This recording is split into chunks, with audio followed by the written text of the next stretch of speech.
He had a voice that could make a Wolverine purr. Yeah, I will say, it's been kind of a bummer the last couple of days just because I'm a football guy and just everything has been talking about. It was either preview yesterday, now recap shows today. It's like, damn it, I want my sports radio back. Your Twitter feed last night was pretty funny. I was getting a Dude, laugh out of it. I was, you know what? That can be the 2 minute warning today. We can talk about the big Yeah. game that happened last night. And of course, I'm talking about the battle for the wagon wheel, Kent State and Jesus Christ. Akron. That game was freaking electric, man. Akron's, so if you didn't, You might weren't have been the following my only Twitter, Louisville fan that did not have the basketball game on. tell me how pissed off you would be if you were an Akron fan. Your best receiver goes for 200 yards, 2 tutties. You run the ball for 106 yards. Your quarterback throws for 424, and you lose in overtime. Oh. Well, I mean, I would feel awful and also expect my coach to. What was the score? Final score? 42-35. Yeah, I would expect my coach to, fire the DC after that. Well, no, that's what your OC. Well, Kent State only put up 57 yards rushing and threw for 317. Now What happened? their quarterback threw for 5 tutties, but only threw for 317. Jesus. Like this game was what, and I mean, like Kent State just kept getting like, they have Darelis Clark, I think, on their team, and I think he had a kick or a punt return touchdown, if I remember correct. I could pull up the box score and just look to. Yeah, I don't know why. I hope that wasn't like a question to me because I was definitely watching the basketball game. Oh, No, it was a. Was it a big touchdown catch? Oh, that's what it was. Darelis Clark, 89-yard touchdown catch. He has 2 kick return touchdowns on the year. Like, this fucker might steal Colin Lacey's award for kick returner of the year. He's been that good. But, nah, also, in the 2-minute warning, Russell Wilson is joining Cameo right now. oh my And it God. starts around $300. Could have got because it's Dove Kleeman, but you never know. Oh, God. I blocked Dov a while ago just after, like, the account got sold. But, Yeah. I mean, it's pretty dumb. I don't really take my news too serious from there. oh, for sure. The one other thing from 2 minute warning that we want to talk about before we get into the actual show. Pat Narduzzi is a fucking loser, man. Soft. Pat Narduzzi lost a lot of respect from me after this. I would be Right? so pissed. You talk about how pissed you'd be about last night. How pissed would you be if you're a Pitt fan right now? You don't care about Beating what? Notre Dame. Like, dog, you need to run the like, oh my God. Do you think he went back into the office and was like, Nailed I it. should not have said that. I shouldn't. No way. There's no way he went back there and said nailed it.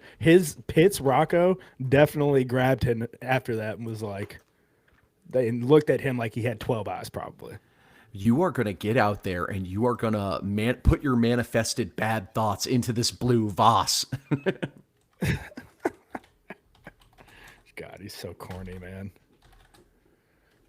I don't know how you can do that though. Like legitimately, Keith. I mean, no win against Notre Dame at this point in the season puts Notre Dame completely out of playoff contention. It does huge things for Pitt. Like that's just a dumb comment to make as a Clemson's college football coach. How do you not want to win every single football game?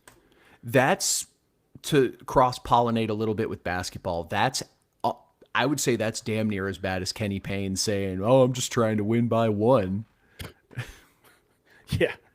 I mean, I've heard Coach Petrino say a 1-point win is an ass whooping, but that's he only said that internally. He never said that to the media. Yeah, and also that's not the goal. He's not saying like, "Oh yeah, we're just trying to win by 1." Like I want to Yeah, beat their right. face. Yeah, I want to win by 100 every time.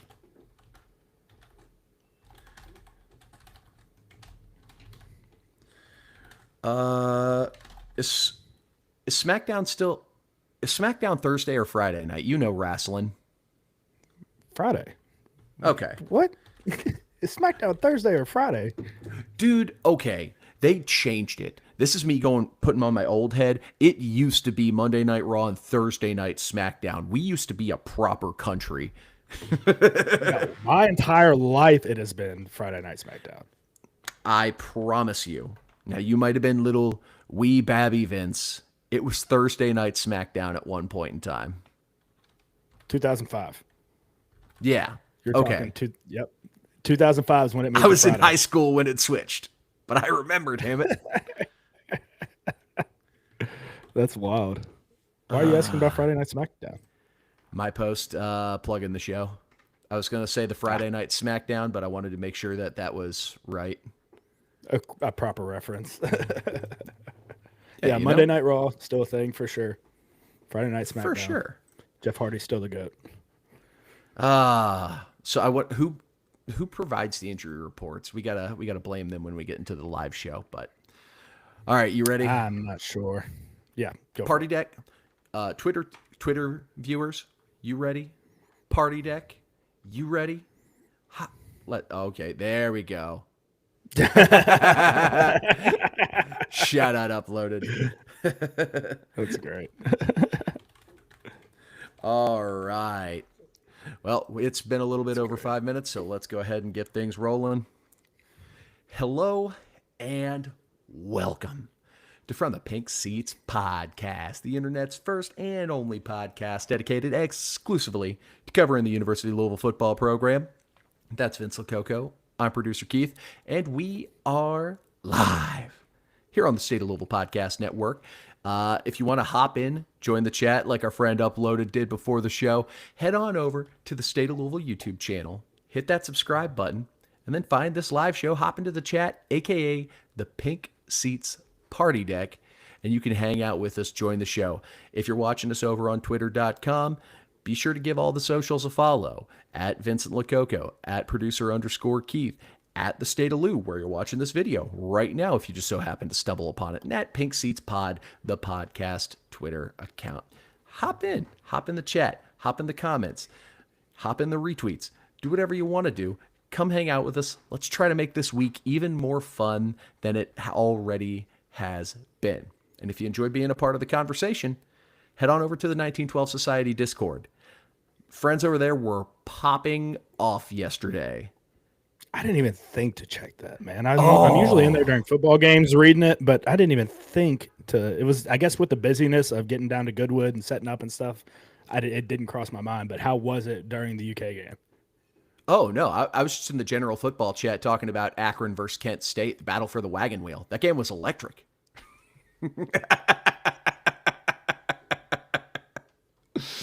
No, but it was. I'm going to be mad at you for Jacob because I know he would be very disappointed in you right now. It was when I tell you. So again, I haven't been talking a ton of trash to Kentucky fans because I'm a football guy. Am I happy basketball won? Yeah, but that's not gonna make or break me. When I tell you got to do the algorithm stuff. Like Michael Brown did a great job. Great job. Michael Brown, 29 points. Michael Brown's probably going to be, freshman All-American. Michael Brown will probably be all ACC. So there we go. We got the algorithm stuff out of the way. Well done, Vince. You're learning the ways of social content. But in the 1912 Society Discord, my God, that game chat board, when we were up by like 20 points, the smack talk was going crazy. And it was only matched by the levels of crash out when we missed like 6 free throws consecutively in the last 4 minutes. People were freaking the fuck out. It was a great place to be. Now, I'm just a fly on the wall on the basketball boards, but man, I had a hoot just reading along while I was watching Kent State and Akron. That's how you kept up with the game. Yeah, I just followed the Discord. Because I ain't missing. So You're lucky I'm doing a podcast right now instead of watching Maction. Toledo and Miami, Ohio was what I had my eyes on. Oh, my gosh. Jesus. So, all right. Well, you all are here for the Clemson preview. We got one last thing that we want to shout out before we dive into the preview episode. Josh Minkins, former Card, I believe he's still on the New England Patriots at the moment, if I remember correctly. I don't. No, I don't think. I think he was waived at one of the last cut. I'm not 100% Boo. positive on that though. But that gives us a reason not to like the Patriots again, so that kind of works out for us, I guess. But Josh Minkins and the Louisville Metro Youth Transitional Services Group are doing a pre-K through eighth grade turkey drive. It's going to be Thursday, November 20th, from 2:30 to 4:30 p.m. at West End School, 3628 Virginia Avenue, Louisville, Kentucky. And what they're going to be doing there is just like working to provide turkeys and gift cards and other helpful items to try and make this a happy holiday for everyone, including those in the community who need it the most this Thanksgiving. Josh is a guy who's always seems like he's doing good stuff for the community. So if you are able to either volunteer or help contribute or aid to the mission in one way or another, I highly encourage you to get out and do so. Josh is someone who's always trying to give back to the community and do good by the people who make this city so special. So we wanted to give that a shout out. Gift cards as well. That's another the other part of it that they're also giving out. But yes, for sure. I mean, I was around Josh whenever he was just a freshman, so seeing him do cool stuff like this, I mean, this is what it's all about. Whenever you make it to that level, you get to give back to the community. So you got to love seeing a guy do this. So one more time, pre-K through eighth grade turkey drive, West End School, 3628 Virginia Avenue in Louisville, from 2:30 to 4:30 p.m. on Thursday, November 20th. So if you're an audio listener, I believe that'll be a week from the day this podcast comes out.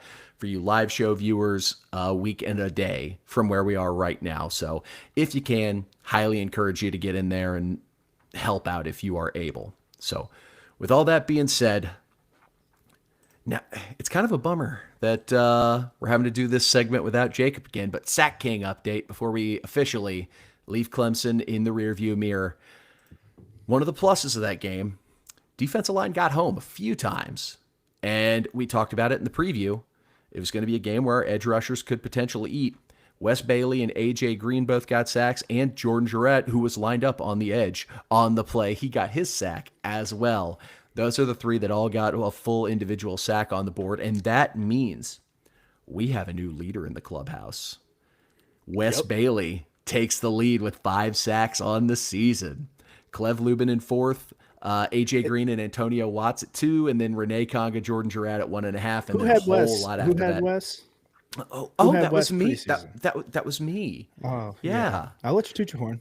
Yeah, I mean, look, he wasn't the guy with the sexy PFF analytics stats, but just seeing him in person, I'm going to gush about it one last time. The dude is awe-inspiring to see in person. That dude is a freak. Like, he will get. I wouldn't be shocked to see him get a UDFA pickup just based on his size alone. That dude is a monster. So I'm happy to see him getting out and making contributions in the pass rush and being rewarded. And now we can put that game behind us forever, hopefully. Let's go ahead and move on to Clemson. So to start things off, news and notes. We, surprisingly, maybe it shouldn't have been after the AP poll, but surprisingly, still ranked. We only fell 5 spots after the loss to Cal. We dropped to 20th in the newest college football playoff ranking. So, Vince, what are your thoughts on that? I'm not the happiest with it. I'm pulling the bracket up right now. Give me like 2 seconds. I can filibuster for you. It's the old one. I mean, having people advocating for Miami at this point is very, very frustrating. And Miami fans, like we were saying before the show, Keith, should be very frustrated at the fact that people are advocating for Notre Dame. It's like they beat Notre Dame. We beat them. I don't understand how games and stuff at this point just don't matter. People were talking about, ACC might not get in, but what if we were on the table?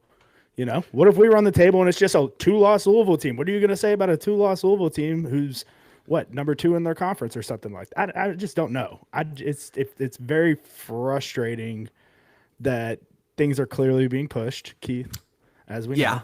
agendas are being pushed, and also that's part of what makes this so magical. A lot of the teams are still ranked that have to play each other, and a lot of this is going to sort itself out, but it's a made for TV product, so we got to drum up the drama and keep people talking. But it's frustrating.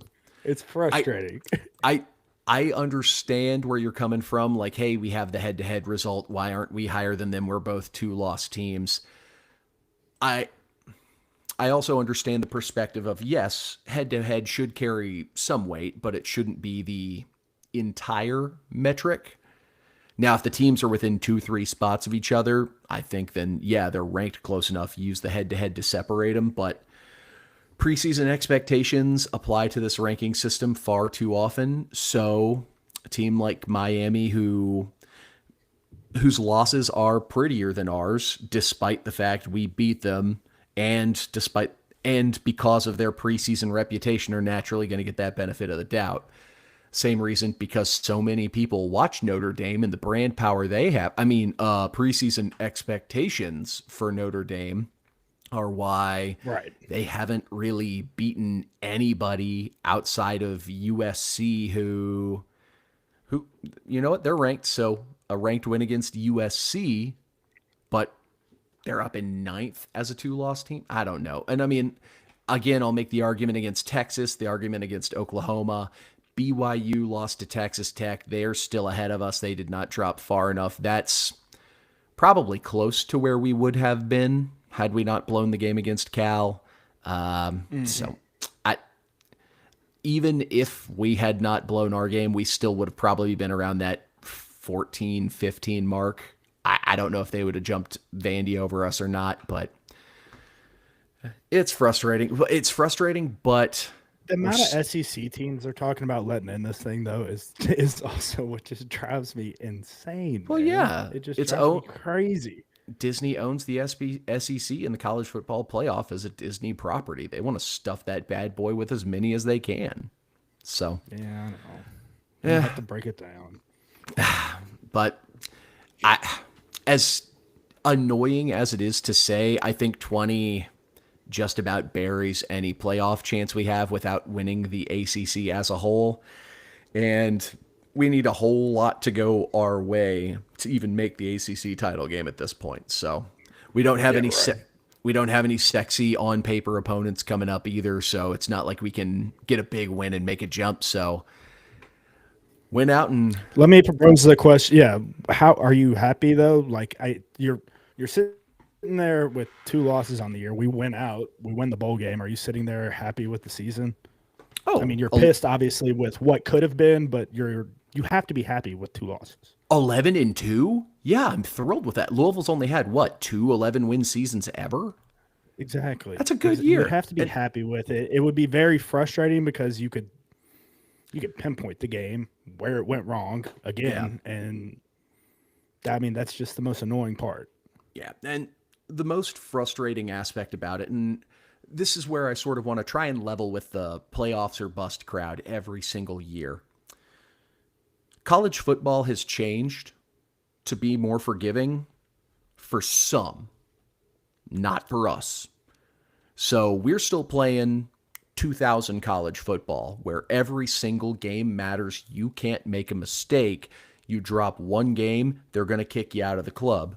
Whereas other leagues with certain 3-letter abbreviations, you get that extra leeway. You get that forgiveness because you have a big fan base or because preseason expectations, everyone assumes you're good.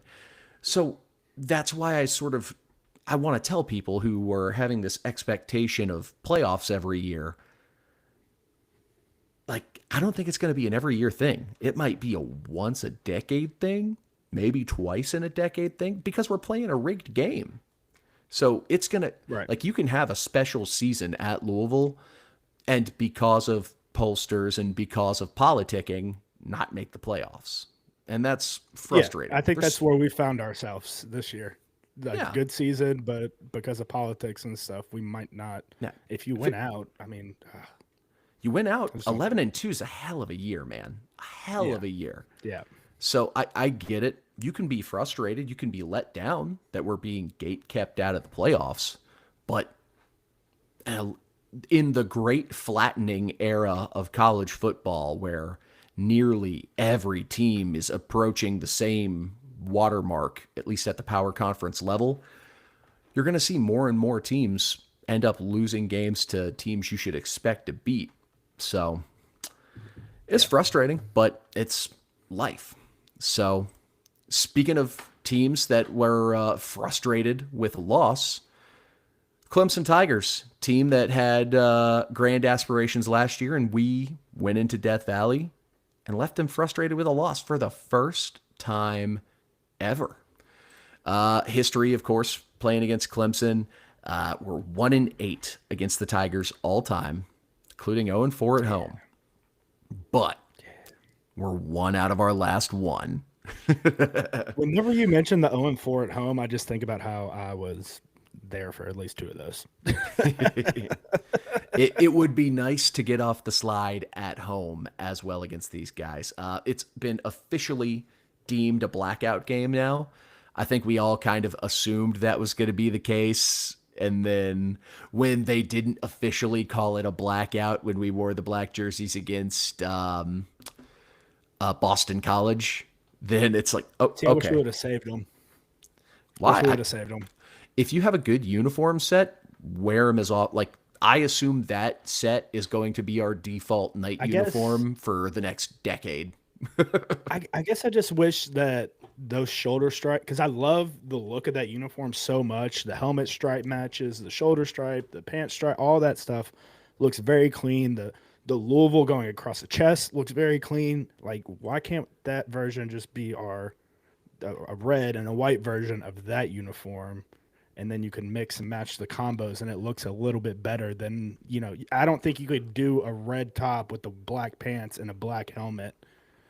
Not with that stuff. stripe way. Exactly, not with that stripe. All our uniforms look the same.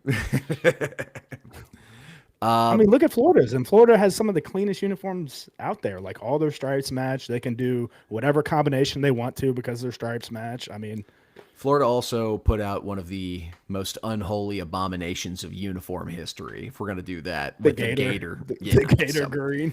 All right. People aren't here for fashion show. People are here to talk Clemson. So we got an injury report right before the show.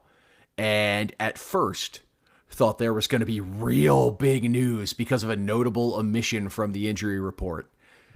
Friend of the program, Matt McGavick, did a little bit of digging, reached out. Isaac Brown is out for the game. His omission from the injury report was an error. I don't know by who, but I'm going to choose to blame Rocco just because it's fun to blame Rocco. No, I'm not going to blame Rocco because I want future guests on this show. So, Rocco, it's not your fault. So, unfortunate, because I think all of Louisville Twitter saw that and was like, oh, shit, we're going to have all our running backs healthy for the first time since EKU. Yeah, you're having Isaac Brown, who clearly our offense is just electrifying with him in it. You see that, you get a little excited. So leave it to Matt to break your heart, though. You know what? He brings us the truth. So I appreciate him for that. I'm shooting the messenger. Other notable items from the injury report, A.J. Green and Tayon Holloway both marked as questionable. Holloway missing the end of the Cal game with an injury, so we will see if they're able to gut it out and play. Stanquan Clark has been promoted to probable, so I believe he was listed as questionable last week. We does this stat still stand of us not having? I mean, if you've been listed as probable this year, you have played in a game. Yeah, if you are a regular lineup player and you were listed as probable, you've played. Now, I need to go back and double check if Stanquan was probable or questionable last week. Right. Because that may have broken the trend against the Cal game. But as of right now, if he was questionable, then if you're probable at this point in the week, more times than not, you've been good to go. And honestly, this is a unit where if Stanquan is good to go and has complete faith in that ankle to be able to move and get around on the field, it's definitely one we could use him. So on the Clemson side, the only major injury of note that I saw, Brian Wesco, one of their star receivers, he was out last week against Florida State. He is out for this game as well. Now, they still have their number one star receiver, Antonio Williams, but Wesco was a dynamic freshman last year, and he's been very good for them when healthy this year. So that is a big injury for the Clemson offense. So we talk about the importance of having Stanquan Clark on the field. Let's go ahead and head to some scheme talk. And, you all made your voices heard, and we listened. You all love Vince's game notes segment so much that we're going to try and incorporate, not as in-depth, not as long of a segment, but we're going to try and incorporate some game tape into the preview shows as well. So we got some clips from the Clemson-Florida State game for you. What about that? Just let the clips run, Keith, and because I didn't take any specific notes on this, I just clipped a couple of their plays. I wanted people to see what they did well, what they also don't do well. Stuff right here, quick hitters, things like that are what you're going to see. Cade do well. He maneuvers around the pocket very well, throws on the runs, things like that. But that's a position that stack set right there that we used to call it dagger was set. But you have a point man and two of the guys right there in a squeeze set. That's a formation that could definitely cause some confusion amongst our DBs if they don't, talk early and often and decide, hey, I got number one, I got number two, I got number three. Or if it's in a zone, make sure we're passing off the right guys and getting our eyes back to where they should be. So I haven't had a chance to watch these plays yet. I just had taken separate notes. And one of the first things I put down was, like Cal, Clemson likes to spread the field out, use some adventurous formation, looks to just create easy throws to get the ball in the hand of playmakers. So I'm glad the first play of the show is one that matches up. Yep. I mean, it's a solid play right here from him. So Clemson's defense, what makes them so tricky is they have that extra DB back there, but he plays like a center field type guy. It's really tricky, can be really confusing on the quarterback in a lot of situations. So that's something that definitely I'm watching and I'm like, that makes me really, really nervous. And I want to see the ball coming out of Miller Moss's hands quick whenever he's in there or whoever it may be. I'm just saying Miller for now. Yeah, it really is sort of a fascinating defense where they use it's a 4-2-5 defense, but where we use Watts almost as like a sort of outside linebacker rover. Yeah, they use it more as almost like a nickel or a safety look. He's literally like center field back. See, watch him drop to the middle depth, and that's where I'm saying right here. Now, granted, it's a rollout pass for Florida State, but for us, think our offense right there, that's something where the outside guy is likely going to run a hitch, and it's going to be a 1-2 from Miller Moss, and we're just going to have to hit him. Yep. And this is a defense where you can get them with timing plays and let your athletes be athletes. It's a physical unit. They're very tough to run against between the tackles. That's a damn good defensive line, and they've got two thumpers at linebacker, but they are not the fastest. So if you can if you can get outside laterally and make one guy miss, the home runs are there. Florida State missed some opportunities in this game. So right, for sure. All right, right here, we're definitely highlighting the defense again. Now, I believe this is a big play from Florida State. Keith, if you let it ride right here. There's a clear separation in what Florida State has at quarterback when it comes to running the football and what we have. That's a situation right there that terrifies me with Miller Moss, with what we've been seeing, what we saw in the Cal game, what we've been seeing most of the season is him maneuvering in the pocket. And how is he going to fold and crumble under that pressure, or is he going to be able to step up and deliver a football? Is he going to see green grass in front of him and take that? He's not going to get the yards Tommy C gets right here, but we can at least get a first down. Yeah, and I told myself I was going to leave this conversation to the last episode. These are the type of plays that if you have a quarterback with mobility like Deuce Adams, you can actually run and get productive yards off of. It opens up a new aspect of the offense, and you can punt, which honestly, ballsy defense from Clemson against a quarterback like Tommy C to just leave the middle completely abandoned. And also had that on on pre-snap for me, Keith, whenever you get there. All right. Like, look how confusing this can be. That's fine. Look how confusing the front can be for, the running back sitting back there, the offensive line, Miller Moss trying to read and see what all's coming, going to be coming at him from a blitz standpoint and a pass rush standpoint. I mean, he's got two guys standing up off the edge right here to the boundary, and then one standing up on to the field side. That that shit's confusing as hell with the middle of the field safety. Look at that. Look at the safety back there, Keith. Now they're clearly going to be showing like a cover one type deal, but it's confusing. Now a guy like Miller, I'm going to let it run for just a second, where we might not be able to capitalize on running with him. You can create opportunities. Right. I paused it like a beat too late, but you have this receiver running really a screen route on this linebacker, and you have just a crosser going through the middle of the field who's going to be wide open because both these guys are bailing out. They've got receivers there to block. You can just make an easy dump down and let your athlete go make a play for you. So it's not the end-all, be-all not having a running quarterback. You can still create opportunities for your guys, and this was one where Florida State had multiple opportunities to burn Clemson. Right. That still scares me right there, though, because we had the balls batted down at the line of scrimmage last week. That was the big problem, one of the big problems with Miller. And, he had 2 receptions in the damn game. That's got to be a coaching point going into this, like, get the ball over the damn line, especially when a guy's that open. Like, just give him a chance to catch it. I agree. Completely agree. That was a good eye catching that route. All right, right here we have I believe it's the running game. Let it ride all the way through, Keith. We're going to highlight a little bit of the running. Nope, the flea flicker. Yes. So this was Cade Klubnik's arm is a cannon. Especially this is like one thing that terrifies. Yeah, that's a terrible throwing platform. Like, that's when you are trying to step into and drive a ball.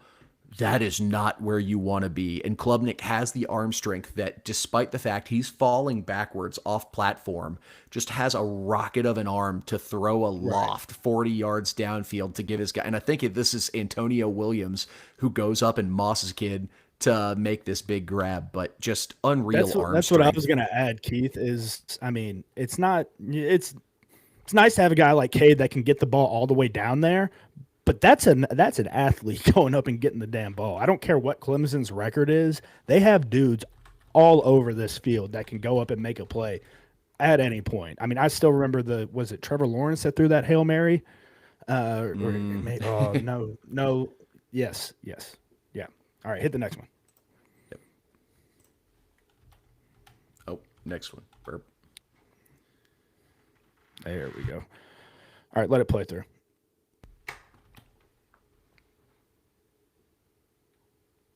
That's an area right there where we could have some success. We've struggled big time with the drop back pass, but Miller's going to have to find these gaps in the zone. They're not going to run man coverage one high the whole time with that safety. They're going to be in zone for sure a decent amount of the game as well. Usually a zone with some kind of blitz coming off of it too. So, that's another thing to be watching and going to be tricky for him to navigate. But finding these open holes is number one. And another one of the notes that I had written down was that this is a defense, they do run a lot of zone and they leave big holes in coverage. So if you can get an athlete like Bell out, find a gap in one of these, get him the ball, let him get ahead of speed and try to make a guy miss, you can hit home run plays against this team. They will give it up. And the reason Florida State's at 0 right now is 2 plays earlier in this game. They hit home run opportunities, like Castellanos found the right guy, got the ball out to him, and they just dropped easy passes. Fumble in the red zone. Yep. So you can beat this defense. All right, let it play through. I honestly forgot most of these plays after I made it. So right here is definitely what I wish we had. I wish we had I wish we would see this more often from Miller. It's usually what you get from a veteran quarterback as a guy maneuvering around in the pocket, but that's another thing the defense is going to have to worry about. The secondary is going to have to cover through whatever they think is a sack because Cade Klubnik will be able to navigate the pocket. And honestly, that's one of my main points with this defense is getting after him, causing pressure, making him uncomfortable, and running around in the pocket. But he is capable of maneuvering and making plays like this where he's completely out of the pocket and just finds a guy backside. And it's going to be difficult for our D line to get back there. This is a very, very veteran offensive line unit. And I had them highlighted for the players to watch, but I'll talk about them here. The right side of the O-line, their right tackle and their right guard. Their right tackle, I believe, has now over 50 games started in his college career. And while the right guard hasn't played 50 games, he has over 3,000 snaps in his college career. That is a very big, very veteran unit on the right side of the ball for Clemson. And I mean, even this, Florida State sends for, and Klubnik, like he steps up and moves to make that out route throw easier. He's got all day to throw, man. This is a tough O-line. I mean, they put a guy completely in the dirt right there. Yeah. I believe that's the tight end. This is a tough O-line. Yeah, even their tight ends can block. So, I mean, he just rode that all the way to the ground, Keith. That was a hell of a block. As you should. Yep. Again, a confusing front. Something this was one I remember. I mean, I wanted to highlight this front. It is having those mugged up linebackers is tough. It's going to be tough. Now, if they stay there and they don't do anything creative, it's going to be an easy block for us, kind of like right here. I mean, all you have to do is just block the guy in front of you, basically, or make your correct steps, and you're basically there. But if they do any twist, any games off of this, say we don't have a run play called right here, and they drop back into pass coverage, and we think we have a quick hitter, but we really don't. We just have to make the correct adjustments throughout the game, the correct reads pre-snap. That's going to be huge for us this week. And also, like, this is what I'm talking about when I say, like, this is a tough team to run against the tackles or run between the tackles on, because they will muddy things up a lot. Like, they have a damn good defensive line as it is. They've got 2 thumper linebackers. So when they do a mug package and they then send, like, you can see Florida State 0 push off the line of scrimmage, and Florida State has some friggin' athletes. It's not like those guys are bozos. Right. Like, they're 4- and 5-star O-linemen. The speed of those the linebackers from Clemson, they might not be the fastest guys, but Ben Boulware, their linebacker coach, who we all remember from Clemson, is going to raise some thumpers. That is for sure. And these guys they'll hit you right in the mouth on a pass rush just as easy. Yeah. So these are the situations, though, where, again, you can hit home runs against this Clemson defense. Kiwan's shown it. Duke has shown it. Don't run into this mass pile of humanity. Hell, even if Florida State's running back, if he doesn't run into the pile of humanity and just kicks out instead of running into the wall and then kicking out, he turns a gain of what would have been a gain of 15 into potentially a gain of 30, or even breaking one off for 6. So that play right there is the same one that Kiwan had the phantom touchdown. the play that we paused on Monday. I mean, just think about it, Keith. He went tight to the line of scrimmage, stuck a foot in the ground, kicked it outside, and had 6. But so if we see that mug look and their defense muddies things up between the tackles, can our running back see that, take that step outside, and use their speed to beat a guy downfield? What's going to make that play hit, though? The wide receivers blocking on the outside, and that. I mean, they're going to be in, like, if they're bringing that many guys, they're obviously going to be in a man coverage, one high look. So really, it's all about blocking the guy in front of you, run him off, get in his way, do whatever. Just give our running backs a clear lane to cut off you and get upfield. Yeah, and actually sustaining your block until the whistle. Now, let's go ahead and talk about Clemson's key players to watch. We saw a highlight featuring them, but they have a really good skill position trio on the offensive side of the ball.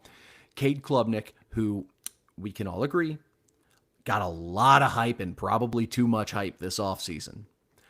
He's still a Yeah. damn good football player. Like I think he's like a less good running but better throwing Haynes King. Like That makes he's sense. I mean, that's a pretty good comparison. He's got a big arm, man. We saw it in that massive clip. It's a arm, big arm. can run, and he's not a finesse runner. Like when he runs, he's going to look to lower the shoulder and bang. Like he's not looking to slide, not looking to step out of bounds. Like Yeah. he's a football player who just so happens to have a freaking howitzer on his right shoulder, catching the ball. We saw a phenomenal play in just this highlight reel. Antonio Williams. He is a redshirt junior this year. I think mid to late round NFL draft pick potential if he decides to go.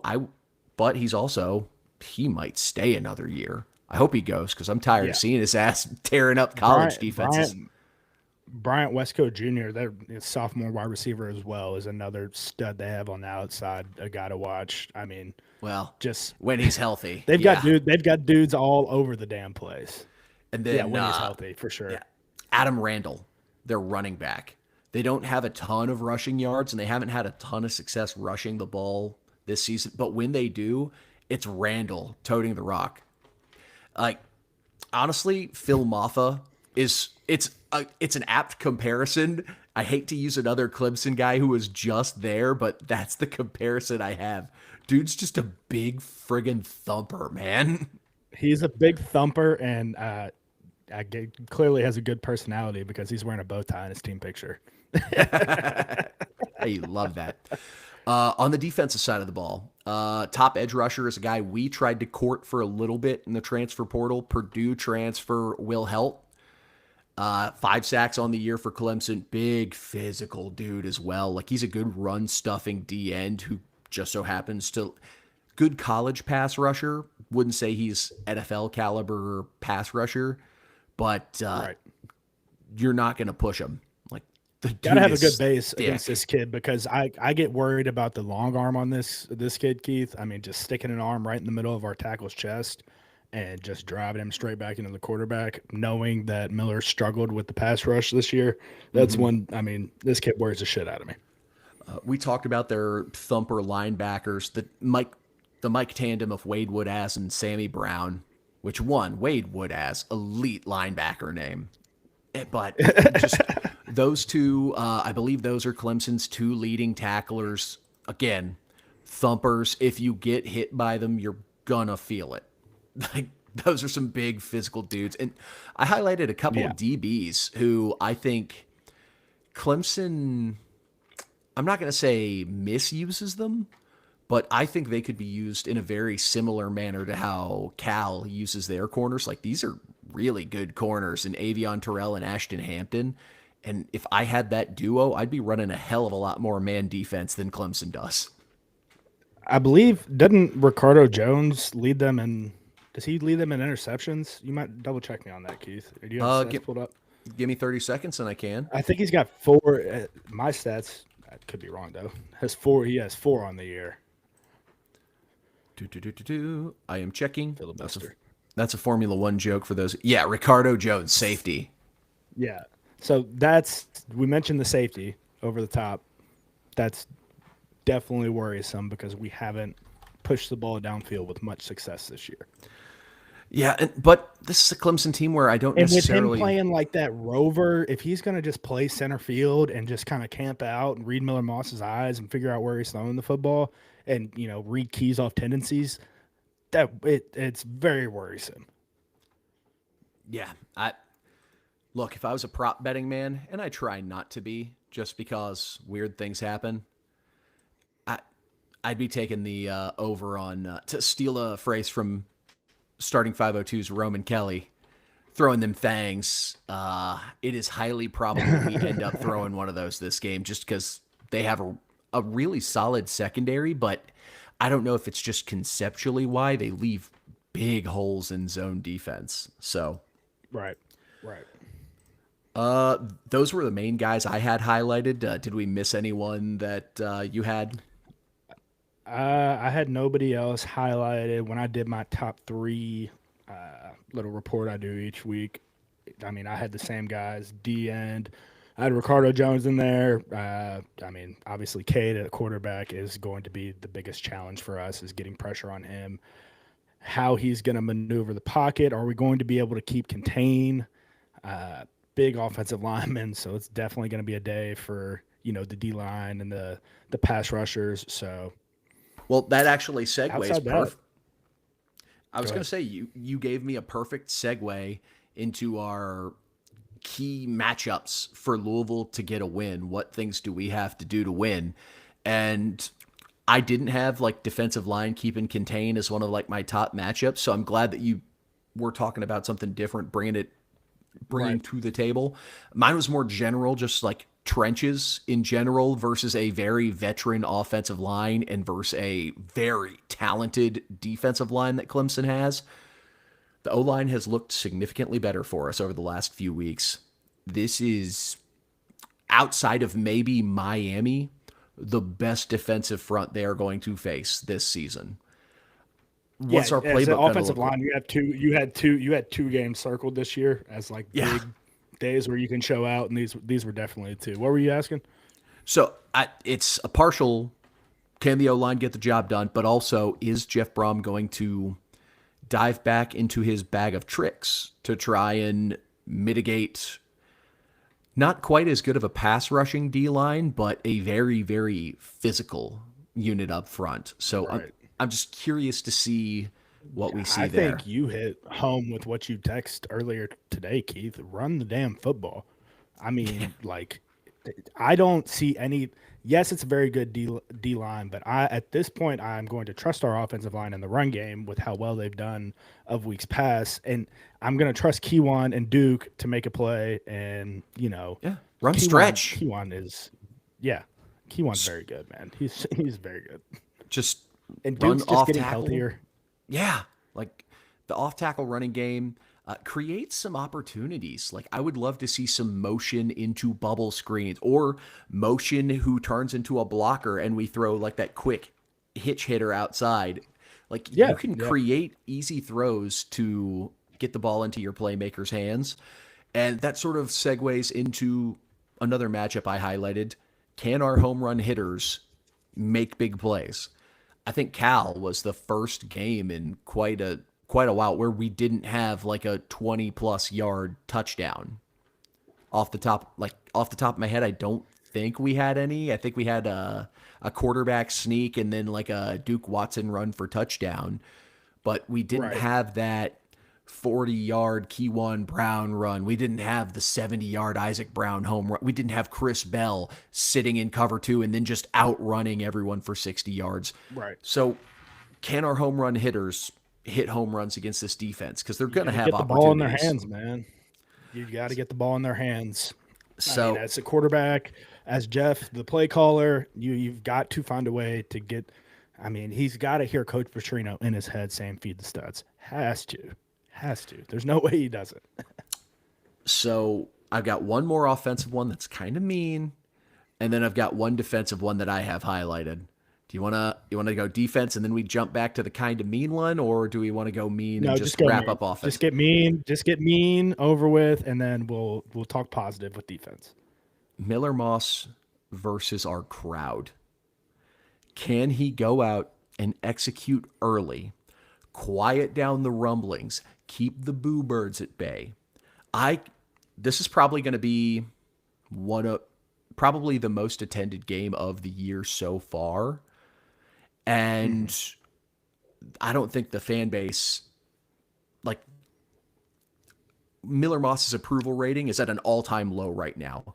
If he goes out and duffs a throw or God forbid throws an interception on one of the first or Right. second possession of the game, the boo birds are going to get very loud very fast.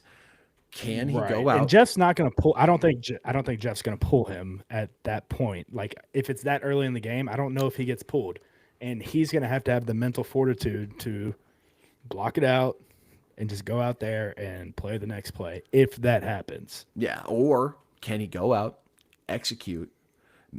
Maybe Jeff Brom's friendly to him, gives him a couple of easy throws to make early to get into a rhythm. Has to be. get something going, stay on schedule, put a couple drives together, and sort of build back up that fan approval so we Right. don't break down and have the crowd booing whenever he's running off the field like we did in the last game. So Yeah. that's gonna be a tough one. And look, I'm just a fear of like a third, 3 and out. Like say we score the first 2 possessions and we stuff Clemson on their 2, and it's they went 3 and out. We're up 14-0, and he's got the ball, and we go 3 and out. Now, are the Boo Birds going to be? I I hope don't it doesn't happen like the first, like, oh, he missed a throw or anything like that. Like, I hope it's whenever. I don't hope, because like this would be bad. This is a bad situation, right? So I yeah. don't hope this happens, but it's gonna have to be a bad interception or something for like Boo Birds. I now call me naive. I feel like that would be a bit excessive. And I don't think our fan base is just out to get the kid. They want the kid to perform. For sure. So if he puts together a couple good drives and then has one stinker, like as long as it's not a heinously bad interception that directly results in Clemson points, I think you're at least good for a few. Now, if we have 2 good drives and then it results in like 3 or 4 consecutive 3-and-outs where bad throws are Oh being yeah, made, that's that where we're going then for sure. maybe like, you know what? Nope, nope, not gonna go there. He's gonna be walking on like it's gonna be like walking on eggshells. So Right. can you keep the And crowd he's on gonna your have the side? confidence, man. He's gonna have to have the confidence to flush that game and go out and learn from it. Is he gonna Yeah. be able to do that? So we'll have to see. So What's the next matchup, Keith? Let's get on a positive note here. yeah, last one I had linebackers in coverage versus Klubnik. So Klubnik, mobile guy, maneuvers the pocket well, good offensive line. He's going to be able to create, extend, make some time. He's going to be able to take off and run if you let him. Like like we saw last week, we can't have plays where we're just completely abandoning the middle of the field Right. with Perry, I mean, Capers, yeah, Quinn, Stanquan. If he's out there, you that's what I can't was gonna say. abandon it. Because That's and what I was also gonna say is like Perry's gonna have to have his eyes in the right spot. TJ's gonna have to have his eyes in the right spot. Both TJs are. and If Stan Kwan's in, if he actually ends up playing, then I mean, he's gonna have to trust that ankle the first play, because yeah, the first play that you are kind of questionable about it and are unsure, that's a play where we can definitely get beat because now you're playing 10 versus 11. yeah, and this is a Clemson offense. You highlighted, I believe it was like a bubble screen in the slideshow. They like to use a lot of mesh. They like to use like always have a drag route or have a quick running back or tight end check down available for Klubnik as an easy throw. They will attack the middle of the field with short, easy throws if you will let them. This is an offense that isn't afraid to be a passing league special. Just hit the dump downs and move the ball down the field. Yep. So it's going to be one where, and I mentioned the linebackers, but you're going to have to trust your DBs to not have your linebackers just immediately bailing out in coverage. They've got to be able to stay home, stay within Hmm. 5 to 7 yards of the line of scrimmage, not abandon their spot on the field because there are so many ways Clemson can gash you if Get you leave hands that on, open. God forbid. I mean, if we do Yeah. if we correct one thing on defense this week, please get hands on at the line of scrimmage. It would certainly be nice to just rough up, see our DBs and our linebackers rough up a receiver just Yeah. once. So, uh, those were the matchups I had. Vince, did you have any other ones you wanted to call out? No, nothing in particular. I mean, all the obvious is definitely the matchups to watch. The ones whenever you think Clemson, I mean, the name brand you're going up against, they're going to have athletes all over the place. You're going to have to be on your P's and Q's. K. Klubnik's the real deal. That defense is going to be confusing as shit. I mean, I guess that's a matchup to be different, Keith. That defense versus Jeff Brom's play calling. What is it Yeah. going to be? How is he going to attack this? So, Yeah, yeah, it's a fascinating matchup that I'm curious to see how it goes. So, you know what else has been fascinating? Watching this line. for this game as we roll into the predictions segment, brought to you by insert name of sportsbook here, because we're still waiting on one to sponsor us. Come on, show us the love, baby. Show us the love, baby.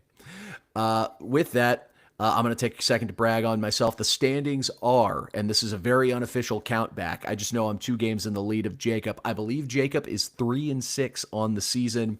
Vince, I believe you are 4-5 in your picks on the season, and I am 5-4 in my picks. After, because we were tied last week, and I was unfortunately the only one of us to pick Cal plus the points. Yeah.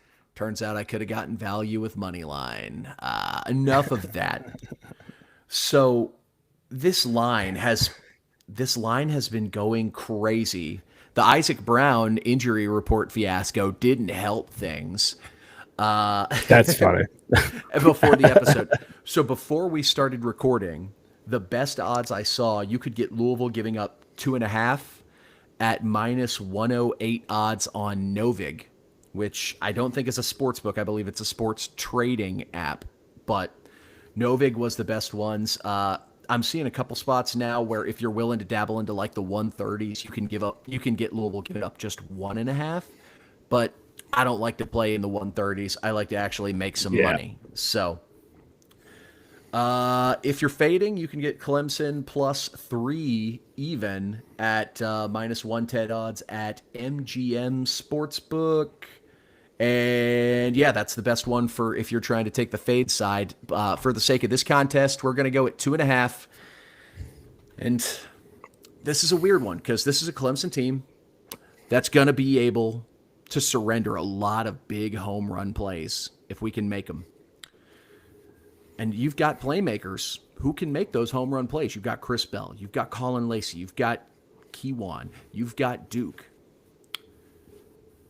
But I don't have faith in the guy trying to get them the ball in those opportunities. I don't trust Miller Moss.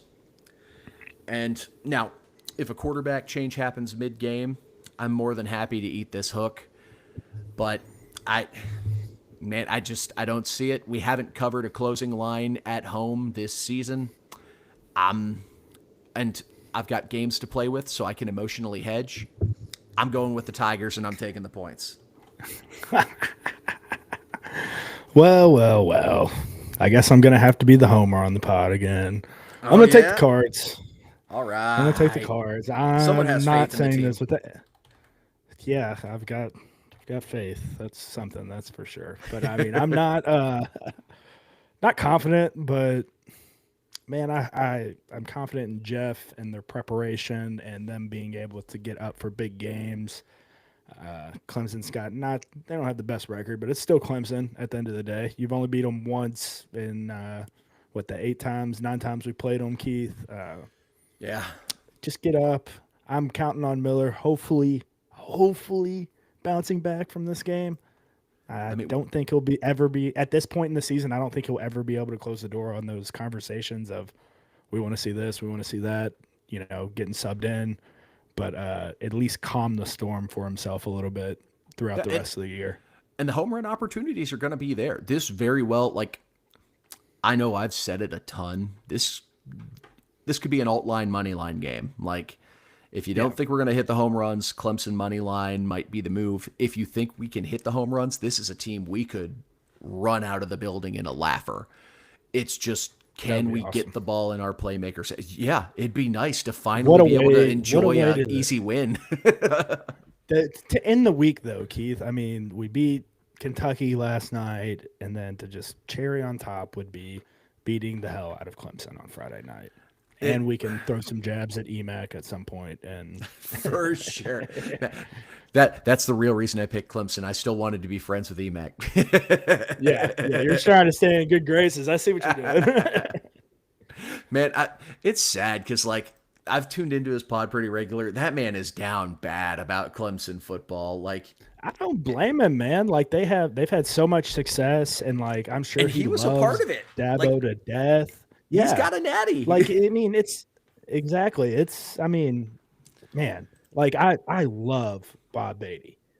I can't imagine how he feels in college winning a natty, for Clemson. And for the school pride he has, the love he has for Dabo, like that's, how I feel about Coach Beatty. And I'm sure everybody has that coach in their life where you've won the championship or whatever. And you just absolutely, you would go, if that guy called you right now, you go lay down in the middle of the road for him. So yeah, it definitely is a bummer seeing him is a bummer. Like I'm loving seeing the downfall of Clemson. I mean, I can't lie. Another reason why I'm worried about Clemson, like they're fighting for bowl eligibility right now. They're a 4-win team as it stands. They have one more bye game left on the schedule against Furman, and then they end their season with a big rivalry game against South Carolina. So if they don't want to be worried about going bowling going into that South Carolina game, they need to get this win. So God, two teams going to be very hungry. Both coaching staffs have shown a lot of respect for the opposition because, like, look, we went down there and got them last year, but then on our side, it's like they still have dudes. Like, they also have like 50 Connor Stallions sitting in the stands trying to steal your signs at all points in the game. I hated Clemson week whenever I was working for SAT because we had to change. I mean, like, we're changing signals on Monday, like complete change and flip and stuff. I'm like, what are we doing here?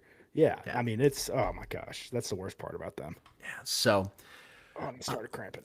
Yeah, with all that being said, I believe the lots are going to open at 2 or 2:30. They haven't put out the official announcement yet, but if it's matching the pattern, that'll be when the lots open up Friday. If you're able to take the day off work, get out there. I know I'll be out there really early. Vince, I don't know if you're going to be able to get out there early, but get out there. Get your surf sides in hand. Be sure to have yourself a great time pre-gaming.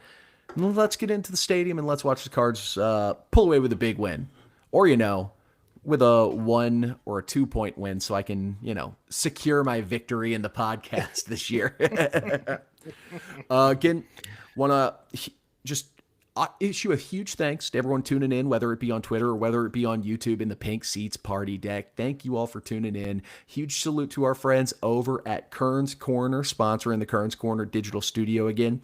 You best believe I got a buddy coming into town from Columbus. We're going to be going to Kern's Corner for lunch before we head to the stadium lot. So we're going to load up, going to get some clam chowder, going to get my burger that I always do. Are you going to go burger or patty melt? I'm going to go burger this time. One of the hardest it's one of the hardest decisions I have to deal with in life is, am I going to get a burger or a patty melt at Kern's Corner? Hey, if that's the hardest decision you have to make, that's a pretty hard decision. It's a regular Sophie's choice. So, again, if you get the chance, get out there, support the people who support the program. And speaking of support, again, another reminder, and we'll try to bring it up again on the recap episode next week. Get out there if you can to the Josh Minkins and Louisville Metro Youth Transitional Services pre-K through 8th grade turkey drive. One last time on this episode, West End School, 3628 Virginia Ave, Louisville, Kentucky, from 2:30 to 4:30 p.m. on Thursday, November 20th. Get out there and help those who need it most in the community this holiday season. And with that, we're going to get out of here for the night. We will be back on Monday, rain or shine, win or lose, with the Clemson recap episode. Fingers crossed it's a lot less angry than last time, and we're talking about a phenomenal bounce back win. On behalf of the one, the only, the Italian Stallion, Vince Lococo, I'm producer Keith. Thank you for tuning in to another episode of From the Pink Seats podcast. And as always, go Cards! Go Cards. I'm fighting for my life over here. I'm just cramping all over the place. See, I thought you were just scratching your balls, man. I thought it was a bad itch, man. No, hot yoga before podcast was probably a bad idea. Oh, yeah, let me just do some yoga before I sit stationary for an hour.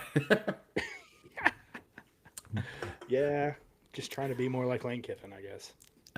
Party Deck, shout out to you all again. And, looking forward to hopefully seeing a little bit more energy on Monday after a dub than, it's tough to get energized and get up for these preview episodes when things aren't going well. So I'm still here. I just had to stand up. Stand up. He was scratching his balls. His balls are out right now. No, Vince has his balls out.